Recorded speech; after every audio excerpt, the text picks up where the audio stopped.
बिस्मिल्लाहिर्रहमानिर्रहीम। अस्सलाम वालेकुम डियर ऑडियंस, टीचर है टीचर एक नई वीडियो के साथ फिर आपसे मुखातिब हैं। सिंगल नेशनल करिकुलम की जो 3 दिन की ट्रेनिंग है वो जारी है। हर बैच में हर असातिज़ा कराम अपनी बैच के हिसाब से ट्रेनिंग ले रहे हैं।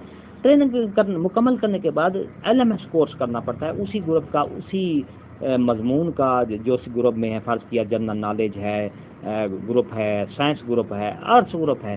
तो आज हम आपके लिए जनरल नॉलेज के जो LMS कोर्स है उसकी 100% मुकम्मल सरगर्मियों के जवाब लाए हैं यूनिट नंबर 2 का। यूनिट नंबर 2 का बस सिर्फ आपने वीडियो को देखना है, जिस तरह पूरी डिटेल के साथ है, जिस तरह ये वीडियो में आपको कहते जाएं उसी तरह आप भी उसी तरह करते जाएं। आपकी जो वीडियो है मुकम्मल हो जाएगी। वीडियो मुकम्मल होगी तो आपका LMS course general knowledge unit 1 का भी सरगर्मी मुकम्मल हो जाएगी।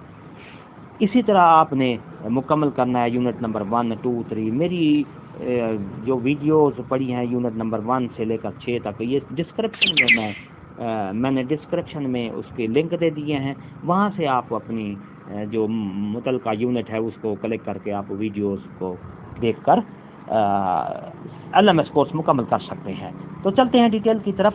डिटेल में जाने से पहले अगर आप हमारे चैनल पर नए हैं तो सब्सक्राइब करें। सब्सक्राइब पर रेड बटन आपके बिल्कुल सामने है, उसके साथ ही बेल आइकन का बटन है उसको ऑल पे प्रेस करेंगे ताकि टाइम टू टाइम हमारा नोटिफिकेशन मिल सके।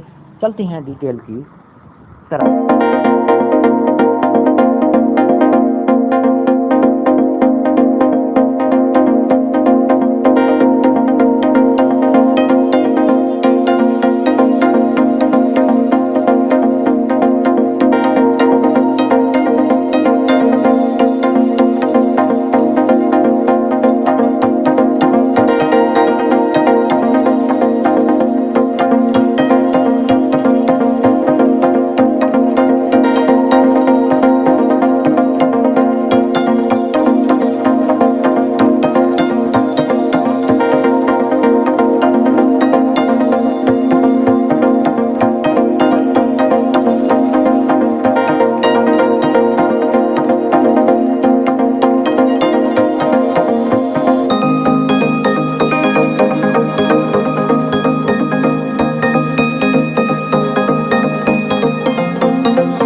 PST.